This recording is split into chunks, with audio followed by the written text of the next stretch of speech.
Welcome to Slow and Steady, the podcast where you get to follow along as we build products in public.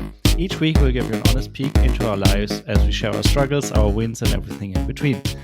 I'm Benedikt and I'm feeling excited. And I'm Benedicte. Today is February 6th. This is episode number 195. And I'm feeling a little anxious because people might just jump into this recording with me and I'll be gone. But how are you feeling, Brian? Welcome back to the show. Thank you so much. It is fun to be back. I'm Brian, and I am feeling nostalgic. Good one. Yes, Cheers. Nice. So this is so fun. It's so good to see y'all. And we've just been cracking up in the green room here, waiting to go live. We've been laughing and smiling nonstop. It's fun to be back. I have a suspicion that most of the listeners know you from back in the day, but those who don't, so Brian used to be, Brian and I started the show years ago. And, in the year 1914, I think it was. 1914, something like that. And we managed to record an episode every other year. And now I think the last time you were on was in March 2022. So it's almost 2 years. Almost 2 years. And we are super excited that you agreed to come back on and share what you've been up to lately. Super, super great to be back. That is nuts. I didn't realize it had been 2 years. I guess we've chatted, we've chatted a few times. And maybe I'm just used to whenever we talk, it's being recorded and then put on a podcast somewhere. But honestly, it's not. That's the only way we talk, right? Like, why talk if it's not recorded? Yes. If it's not recorded, what's the point? I mean, when we all get these AI pins that can record nonstop, there's no point to sit down and record a podcast. You can just take snippets of your daily life and just put it out there as a podcast. Sure. Any conversation you have with anybody, just live stream everything all the time. All the time. Yeah, that would be awesome. No, nothing will go wrong. Let's see. Thanks for looking up the notes on the last time we did chat. So that was almost 2 years ago. I was still at GitLab. I mean, it feels like an entirely different life ago. Yeah. So GitLab, short summary. The board games. Yeah. Right. Yeah. You were. I guess you just started at GitLab back then, even. Yes. You had recently won the competition, the board game competition, and were in conversations with the publisher about releasing it and stuff like that. And you were winding down JTBD app and JTBD consulting work. Yes. That's a short summary. Yeah. So we talked in March of 22. So it was October or November of 21 when I first started at GitLab. And in March, 4 months afterwards, I was probably still like, yeah, this is awesome. This will totally work. And I would say things quickly things began to unravel. It's kind of just even a conversation inside the company as well, that the old school GitLabbers are bummed that the old GitLab doesn't really exist anymore, and it's a public company. Legal's got to be involved in everything. The transparency value has to be,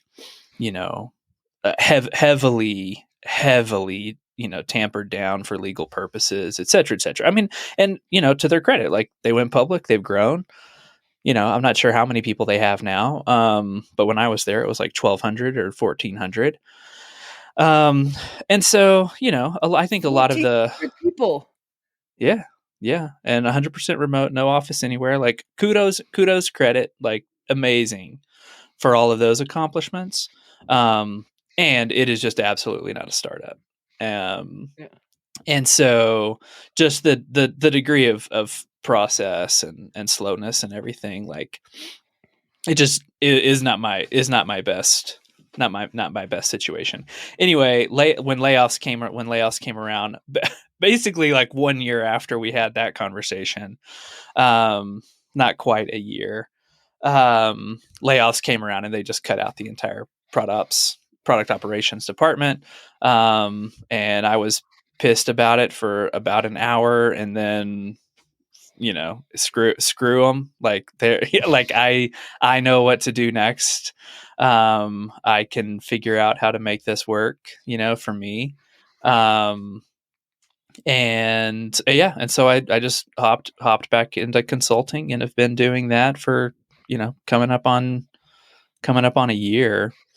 So it's, I mean, it is, gosh, there's so many things I want to say about tech layoffs and being laid off. The main one being, like, anyone who has experienced a layoff or anyone who's currently, like, still in the throes of it, man, you just have to truly believe that it is not personal. It has nothing to do with you or your skill set. Don't let any of that get to you.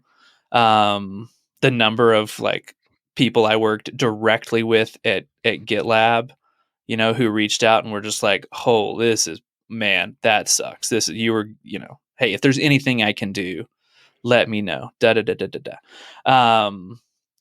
It, which I think is the case in most cases.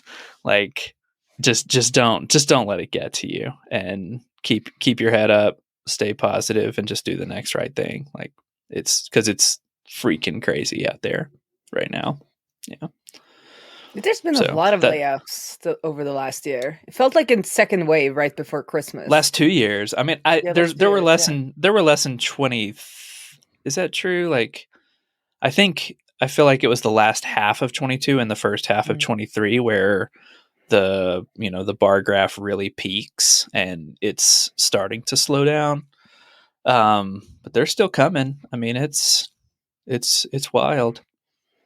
We're seeing it in Oslo right now, and because where we see it is in consultancy, or what we call consultancy, but it's basically contracting agencies.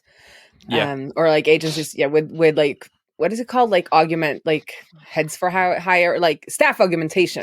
It's the American word. Yeah. Staff augmentation. And I've seen that a lot of the big ones and even the smaller ones are like, they're, because you can't really just lay off people in Norway, but they are like, put to pasture. I'm just kidding. What's the word? Permittert. Put to pasture is an idiom.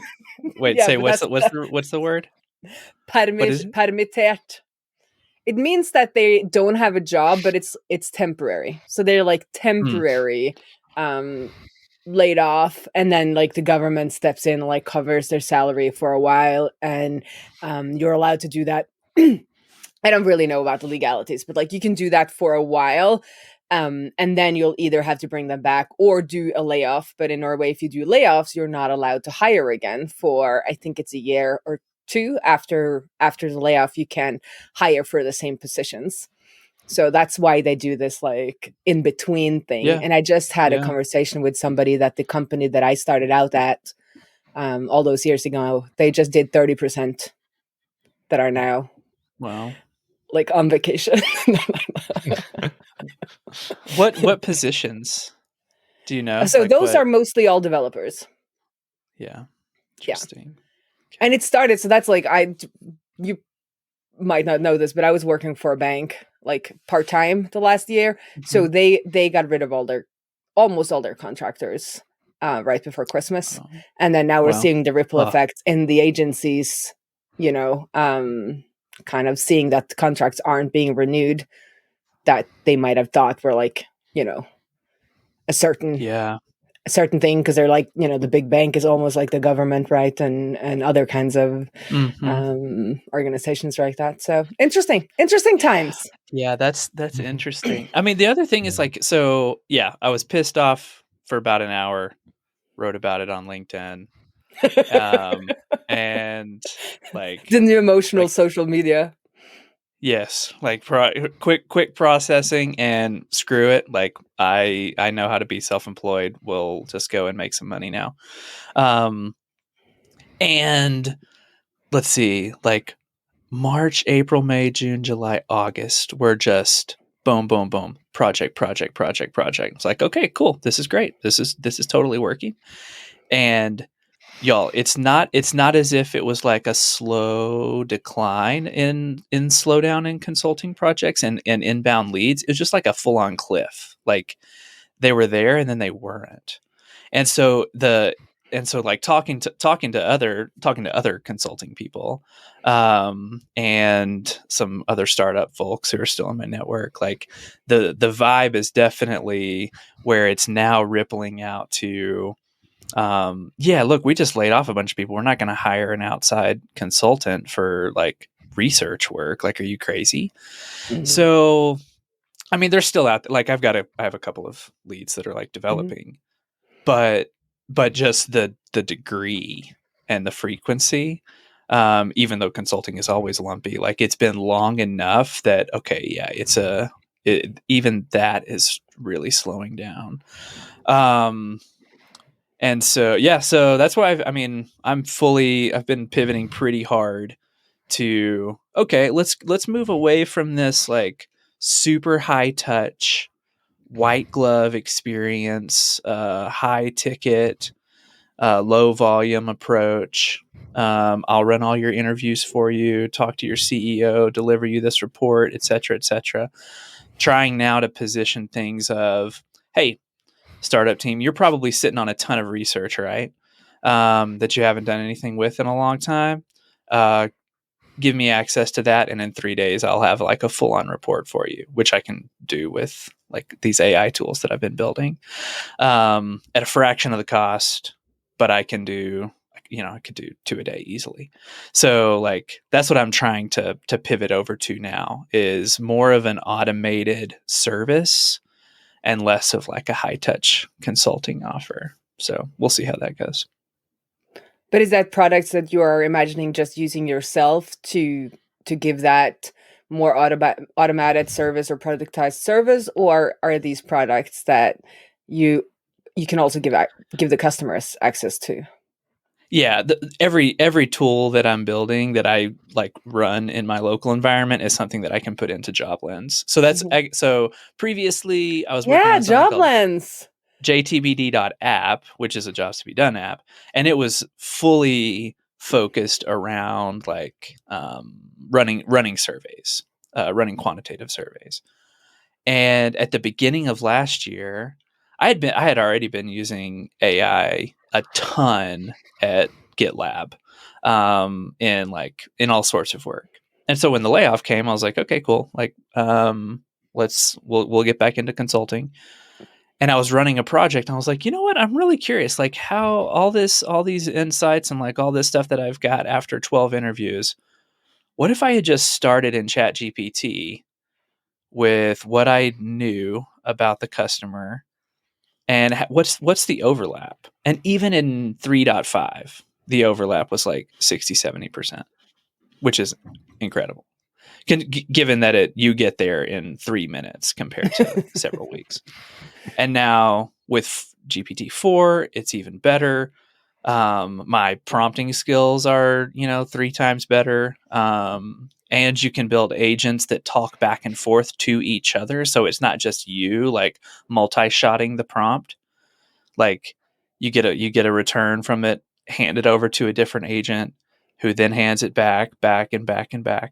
Until like you're at the point where, okay, that is an above average researcher that does not cost you $15,000, and you can get good enough results to take action in 5 minutes.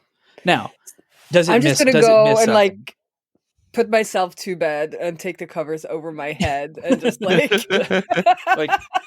figure out what I'm gonna do with my life at this point. Well, I'm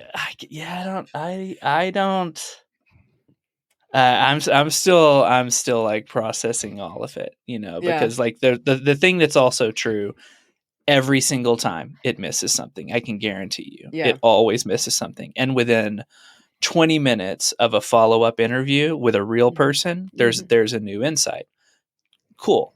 Like, agreed. And this is what I see is people who are really digging in on, you can't use synthetic users to do research. This is not like, you can't replace the human touch, et cetera, et cetera. Like, this is where they're super digging in, because that is true. What's also true is for people who are not currently doing research, for non-consumers, because they don't have the expertise or they don't have the budget, this is infinitely better. And doing something is better than doing nothing. It's better than, yeah. Yes, totally. And because it's not like 30% good enough, and you've got to be careful not to go off in a total wrong direction. That's just not the case. Benedict, I feel like it's like no code tools, like people who don't have expertise in development and don't have the budget to hire an engineer can at least, okay, let's just patch together these 3 tools and test the idea. You will eventually need to write code. You will have to write production quality, secure code that does a lot of incredible things eventually. But for someone who has an idea and wants to like get it off of the ground, happens like that now. And I just feel like it's the same with research. I think even that has changed though, because I can see through our set as customers that people are patching together these no-code tools and will not need to go any further for like their companies or like their business ideas. I mean, if you're going to create user lists, like at some point you'll need code. Like you can patch together something that sends emails, but for that type of scale, you will need to bring in code. But like with the one company I was talking to this week, it's like they're never going to need the type of scale that tech talks about. Okay. Like their customer base is based onto something physical that they need to go and acquire a physical thing to get another customer. Yeah. So at this point, there are 300 customers. And like when I was like, and they were like, we need it to scale. And I was like, but what are we talking about? Like in 5 years, like if you've scaled, like what are we talking about? And they were like, well, in 3 years, like we're hoping for 900 customers. Like this is like if you go to the developer and ask for scale, they are going to build something heavily over-engineered if your scale is 900 customers. Like I could go in and manually fix your database with 900 customers, just update every freaking row manually. Like, like the need is just so much lower than like what we as like more tech people kind of like think about. Yes. So like there's a lot of businesses that don't even ever want it, that will never ever really need a lot of custom code. So maybe like in your case too, like maybe there are companies that will never really need to go out and do anything more than that synthetic thing that you're talking about, because their business case just doesn't, there's not a case, or it doesn't make sense like business wise or like money wise. Yeah. I could certainly see that. I like the analogy holds. Like we'll see.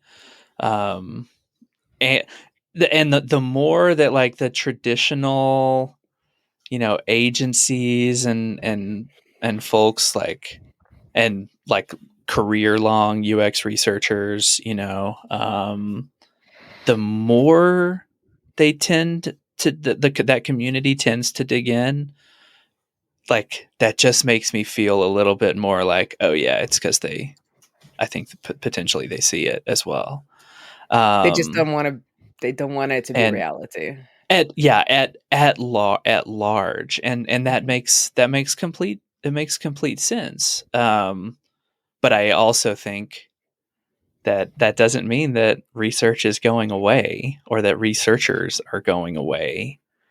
It just means that the job is going to be completely different in a few years, in the same way that, a salesperson before the internet and after the internet, like the job, like salespeople still exist, but the job is fundamentally different in so many ways. tactically different, strategically the same. Mm-hmm. And I think the same will be true for designers and writers and engineers and researchers after AI. But what I'm wondering is like, where will these? Because what you're saying is like, okay, you can get the AI to do a lot of the basic, like they're a decent researcher, but they're not like a really good researcher. Where will the people we need at the senior level get their experience? Like, if they can never be junior researchers or like junior developers, because like that can be, junior dev stuff can be done by no code tools, and junior researching can be done by AI. Yeah. Like, how will people kind of gain the skill level that we need to have if they I think you're I don't know. I mean, I think you're good. Yeah, go ahead, Benedict. I think it's just going to like be better at the junior stuff, right? I mean, what you're saying assumes that the senior level requires different knowledge, like that's based on the old ways, whereas like the senior levels based on AI or whatever other technology just might be something different, right? I mean, I remember people used to say that like you have to be extra good at math and like math theory and stuff like that to become a programmer, or even you have to really know how to work with memory and like allocate and reference and whatnot. And honestly, like in my day to day, for the most part, it's not an issue, right? So I guess it's another layer of abstraction, and you gain seniority on that different layer. And I mean, at some point, you probably start peeling off like one layer and like dig down and maybe read a book or two. But I guess it's just going to be on a different, like as Brian said, like it's going to be on a different level, or just like different tactics, I guess. Yeah, and probably fewer people. At least that's what my feeling is here for developers, that most of the places are looking for a few,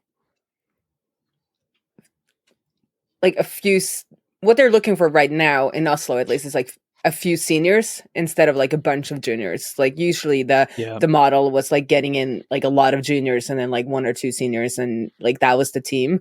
But now they're more like, well, with the tools we have, you could probably get the same job done with like two seniors alone. So then there will be less of the pyramid. Like most consultancy work, like McKinsey, work on like that model where you have like a lot of minions and then they kind of lose their job at some point because they don't progress up to the top of the like McKinsey pyramid. So maybe we'll just like need less down here, and like more people like will go all the way, instead of just having like so many people. Because I think like the juniors in McKinsey are basically researchers. Like they do all of the like hands-on work that I guess that could be replaced, and they like have to make their dues, otherwise they're not allowed to move up the pyramid in food McKinsey. chain. Food chain, yeah. I mean, who knows what it'll look like? We don't have to go down this path. It was just me. I've been trying to ignore it. It makes sense to me that teams will be smaller, but then that would, ideally that means that there are more companies with teams. So more companies who have smaller teams, because you can do more with less. And then over however many, over a decade of a cycle, that will get integrated, and teams will, companies will build back up, because things that we can't envision or imagine right now are gonna develop. But I think it'll change everything. So back to JobLens, or jobs to be done. Yes. So after my little tangent on, do we even have the right to exist anymore? one of my favorite topics right now. So basically, yes, any tools that I am building to do that consulting work, I can and do integrate into JobLens, because the idea would be, okay, cool. You don't even want to hire me for, $2,000 to do this work. Okay, cool. For, $50 a month, you can sign up for JobLens and do that with less, specificity, et cetera, but it will be in there, or it already is in there. So you can do research from the ground up. You can upload transcripts, and it'll extract all these insights for you, et cetera, et cetera. So that's basically what I'm trying to go to, is lower ticket, higher volume service for research that already exists, and then through that building the functionality into JobLens. So, but can I do it all through JobLens? Like do a survey through JobLens and then go through the other can't tools? Can't do a survey yet. Like within JobLens, like that would not trying to make an assumption, but to get the entire workflow done, to get the whole job done, it would eventually need for the user to be able to say, this job performer, these 20 desired outcome statements, create a survey that then I can use user list to just email all of my people to go take this, go to this URL, take this survey, and boom, by the end of the week, you've done an entire jobs to be done research project for $50. Like, that's insane. But that's where you want to go. Yeah. Jobs to be done is not big enough. It will eventually need to be a user research project in a week. But right now that's the vision. Could you get like an AI agent to interview the user? There are some that exist, and I right now they're not quite there. Like I have absolutely zero doubt. I will put my life savings on this. That will happen, and it'll probably happen within like a year and a half. Where, yes, you could have an AI agent conduct an interview that is in like the top 5% of any human you could ever hire to do that work. Yes, that will happen, and it'll happen quick. And then you won't have the problem that I have, that I just start talking in a user interview. Because I get excited. And then like the user interview process is kind of lost. It becomes polluted by it becomes polluted by your bias, or et cetera, and that's what makes professional researchers really good. And you can instruct and train a model to follow that same behavior. Like, it's not impossible. But a step on the way, because I have some cousins who are doing some AI stuff, because that's what younger cousins do these days. I think they're working on like sales enabling. So while I'm trying to sell somebody on the phone, the whatever they're like making will make sure that you're hitting the points. So it's listening in, and then it's like highlighting what you haven't said or where you should go next. It's like it's helping you along the way. So I could see like between what we were talking about and where we're at now, like you could make something like that for me, where it says just like shut up, shut up, shut up, shut up, shut up, shut up, and then like now talk. And then like prompt me with my next like possible 3 questions, because I've managed to actually not talk in some of these interviews, but I have a hard time. Like you have that sheet and it's like, which question should I like put in now? I like have a sheet in front of me and I'm like, and then I get so like hung up on that I forget to listen. But if I could have like a little bit of help next to the interview, like with the questions that I want to hit, and then they get kind of marked as I hit them, and then kind of, or maybe the transcription is then connected to those things I wanted to hit, and also then have that, like, I think Michelle Deploy Empathy has that like reaching for the door question, and then you're supposed to shut up for like a very uncomfortable amount of time. There could be a little timer that's like that's really interesting. You would rather have a guide who's like listening in, like an AI agent who's listening in and giving you recommendations, rather than an AI agent to just run the interview for you? I mean, I would love the last part, but like if that is not possible within the next year and a half, then I feel like it will be that will be possible in about the amount of time it takes to do the first thing that you're asking for really, really well. You know what I mean? Like, yeah, maybe. But also, I mean, I'm being a little hyperbolic, but also, but I do mean that. I think there could be a case for both, because there is a little bit about that human touch. Even, like if I was going to be interviewed, I would rather be interviewed by the person making the thing than an AI agent. But if you could then like superpower me to actually not suck at these interviews, then that would be very helpful. And it's also a case for it being marketing. Michelle makes that in the book as well, like in Deploy Empathy, like talking to your users, like they get more engaged in your product. So it's like a good way to also like get a little bit of that marketing effect, which I don't think an AI bot would. No, I mean, I think like at scale,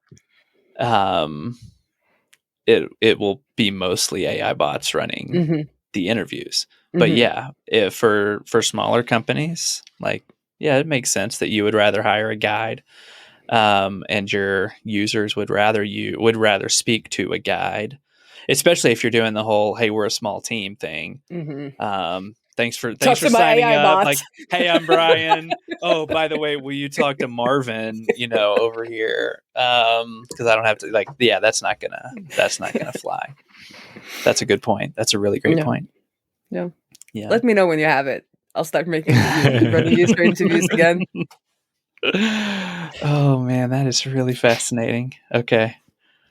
So where are you at with JobLens? JobLens at the moment. So it's up and running. You've got some paying customers. It's up and running, paying customers, like hovering right around like the 500 MRR. Like as soon as I'm like, okay, one more monthly, then someone will churn out. It's just like it's right there. So,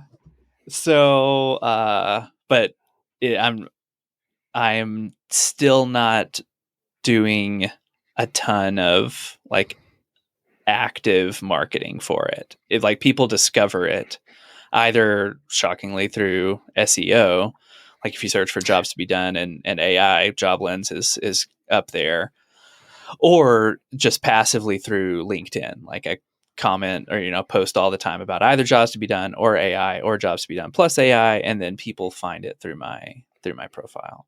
So I'm not actively marketing it or promoting it just yet. It's got, it's still got a little ways to go. Like it's functional. Like you can get, I have people who are using it like crazy. And then some users who sign up, log in once or twice, and then, cancel. So like figuring out connecting that, the gap in there of, okay, why is this person so activated? What's all the value they're getting out of it that this person just isn't seeing yet? So trying to get people on the phone with me,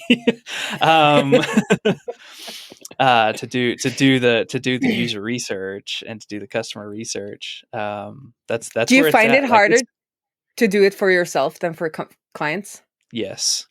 Yes. So it's not just because we're not trained. It's because we're doing it for our own products. Yeah, but that's a huge value in hiring an outside person, is that they don't have any bias. They don't have like, oh, well, we tried that before type of stuff, or like baked in assumptions and an idea. That's why it's super valuable to hire somebody outside. But so it's much harder to do that for myself. And it just gets so meta too when you're doing a jobs to be done interview about the jobs to be done process, because the person you're interviewing is also highly biased, because they're like jobs to be done people. You are hiring you're interviewing a jobs to be done practitioner about they're like, well, and start talking like in the terms, and you're just like, okay, yeah, this is getting we're in the third act of Inception right now. So and anyway, but it's coming along. It's coming along. Probably also becomes hard to tell if they're like, because they know the process. You have to still make sure that they're actually telling what they're actually doing, not what they're supposed to do. Right. And then they end up reviewing you and like, you're doing this entirely wrong. You shouldn't ask the question like this. You didn't ask me this question, so I'll ask and answer. I had one of those, and it was just really, really funny. I mean, at the end, it really is just like, okay, what is the outcome that they're looking for, and so just trying to get to that. But that's where it is. I mean, development is kind of, like going along slow and steady, and because I'll develop these tools for a project, or to share some free resource on LinkedIn for marketing. And like, okay, cool, that's a feature, that's totally something I can build in. And so it's everything, like those things are synergizing really, really well. It's just that consulting isn't bringing in as much as it needs to in order for me to feel like fully focused on it. So that's like where I'm trying to figure out, okay, do I try to pitch to a startup studio or, anyway, so that's where it's all at. Well, listen, I got excited about AI now. First time I've been a little bit like positively excited about AI. Yeah. I mean, there was this book, it's called The Age of Spiritual Machines by Ray Kurzweil, who now is famous. Like he's like the AI guy at Google or Alphabet or whatever they're called. And when I was like 19 years old, this band, Our Lady Peace, Canadian band, they had like a couple of like radio hits, but they were a legitimately good band. They had an album called The Age of Spiritual Machines. And I was like, what's this about? And so it was Ray Kurzweil's book. They came out in like 98, 99. And the whole thing is about AI and about how, as we make machines become more like us, we will also become more like the machines until eventually, there's a new species on Earth and they're indiscernible from blah, blah, blah. And like, it scared the hell out of me. It sounded so dystopian and terrible. And like, my wife will tell you, like, from, our mid 20s and on, I've always just been saying they're coming, like, just get ready. Like it's happening. Everything he says in this book, I mean, to a degree, like it's been debunked in a number of ways, but in some important ways, he's fully true. It's fully right. And so I think I've also just had like a long time to be thinking about when we create a new species, like when we are now on planet Earth with another, like a species that's as intelligent or more intelligent than us, what's that going to be like? And I honestly believe it's happening, and it's okay. It's gonna be okay. Is it? Yeah. I'm just becoming, I think we have that like as a snippet somewhere where I'm like, I'm becoming more and more of like a Luddite. I'm like, everything in my house with like buttons that I can like move. Like I don't want anything to not work because I don't have internet or like battery power. But I guess I'm connected to the electricity, so I live in a city. At some point, I'll just become one of those preppers and move into the woods and be like, no, I'm not that bad. I think it's more my like Ludditism or whatever we want to call it is more about like everyday life, where I was just like, I don't want to debug my light switch. I just want it to work. Thank you. Gosh, right. And I don't want an AI to like guess if I'm in the room or not. Like I might be in the room and I want to turn it off. Like there are like situations where at least I want to override things.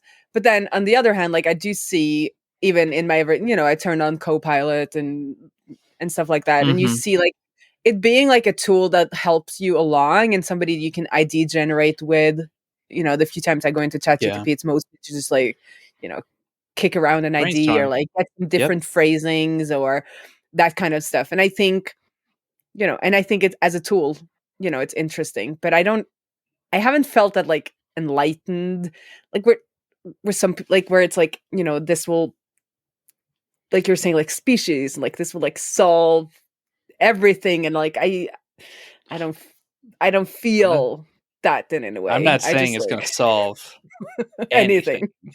Okay, good. It's going to be very, very different. And like the fundamental challenge of the human condition is going to be the same. Mm-hmm. It's just that like the tools around us they're changing. They're going to change.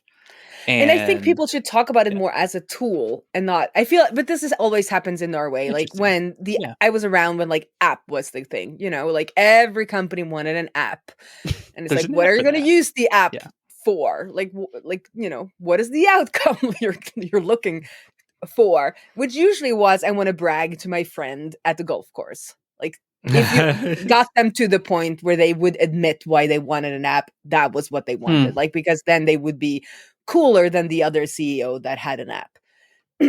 And at this moment in Oslo, I feel like AI is there where every company wants to brag about doing something AI without like like that hammer looking for the problem. So I'm not like, I can't get excited about it because like, what are you trying to solve? And that's why I think I got excited when you talked about it, because it's like, well, this is what I'm trying to solve, and AI can help us 70% there, and then we need a human component, or like it can help smaller. Because you have it the right way around, and it's like, oh, this is interesting.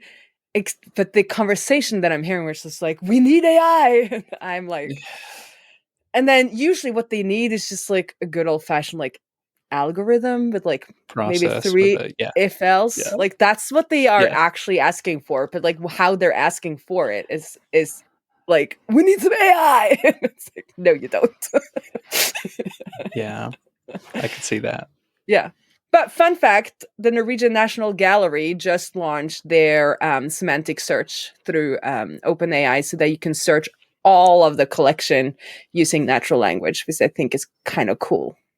That's amazing. Yeah. That is very, very cool.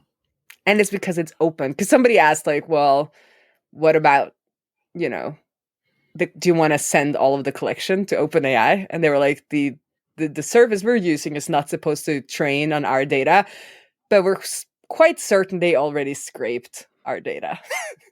Because when they were like testing it, they were like, okay, they already have this collection because it's in an open database. So of course it's already been chucked in there. So, but I like the way the guy framed it. Like their senior architect, he was like, they already got it. So why not? Why not pay them so we can access our own data? Exactly. No, but we are, at least in Norway, there has been we've come a long way the last 10 years about whatever is paid for by kind of the government should be open. So, all of the travel data is collected, at least is centralized, and then services are created that small travel companies around the country can then use, and they don't have to like rebuild that themselves. Cool. All of the mapped geo data was like opened a couple of years ago. The National Gallery is all kind of open in a database that anybody can like use. So that's reasonable, logical governance. What's that feel like as an American? What's it feel like to have? Let's not go down that route. Reasonable governance. Let's not go down that route, but it feels okay. Well, there's that is bad stuff going on right now. Yeah, of course. So, yes. So, with our government, so let's just stay there, stay in the tech sphere. But I do enjoy that they've opened a lot of these APIs. I think that is really good, and we're starting to see some benefits from it. Yeah, that's nice. Yep. One thing I wanted to ask about is how's your game going? Like, how's Backpack doing? Yeah. Are you using AI to create it? Sorry, I'm gonna shut up. The last time we talked, we had won that contest. We were, I think I said, in talks with the board game publishing company, but slow. They dragged us on for a while, ended up just giving us the prize money and didn't publish the game. Which at the time was it was like really disappointing. It was like a big bummer. The more and more that we've continued to watch that particular publishing company, like that was actually, I mean, on the one hand, it was a gift because they're like, they don't have a very good reputation in terms of like customer service and taking care of their designers and stuff. But on the other, like we haven't published the game publicly. Like Graham and I each have a really nice printed copy for ourselves. That like anytime we play it, we're like, oh yeah, that actually needs to be tweaked just a little bit. Like, so there's still stuff in it that needs to be better or that needs work. But we basically got to the point where let's do a revision. Let's get some artwork. We each have a really nice version of it on our board game shelves, and like that's good enough for right now. We did use Midjourney for all of the artwork, which is a insanely hot topic in board game, and I mean I in a lot of places, but it's particularly contentious in the board game community right now as to whether or not even like amateur unpublished designers should even be supporting it. So but it sure makes our copy look really, really nice. So that's where that's at. 2024 we should all get together and play your game. That would be amazing. Because that would probably yeah. mean that I would be in Europe, which I am always game for. Yes. Yeah. Yes. Let's remain in touch on that. If you get yourself to Europe, we'll get I could come to ourselves MicroConf Europe. where you are at. Yeah. Yeah. We were working on another Graham and I were working on another game about like bee colonies that we also got to a really good place.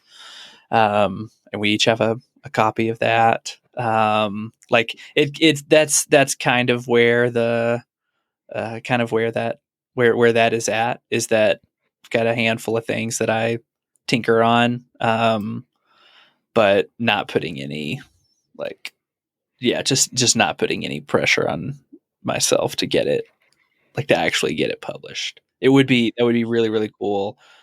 But the bottom line is that like, I mean, you get it published and maybe you make like all time like $2,800.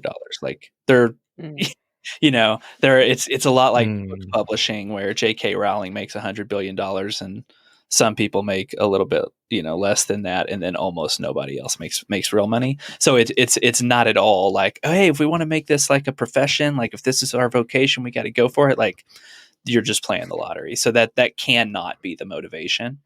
So the motivation is to design games, play games, and have fun. And so that's what I'm still doing. Yeah. That's awesome, though. Like, I mean, it sounds at least like you got the fun part covered, right? Like, 100% of the fun part. Yeah, that's 100% of the fun part, and then to get it published, there's probably another 90%, but it's maybe 10% of the fun.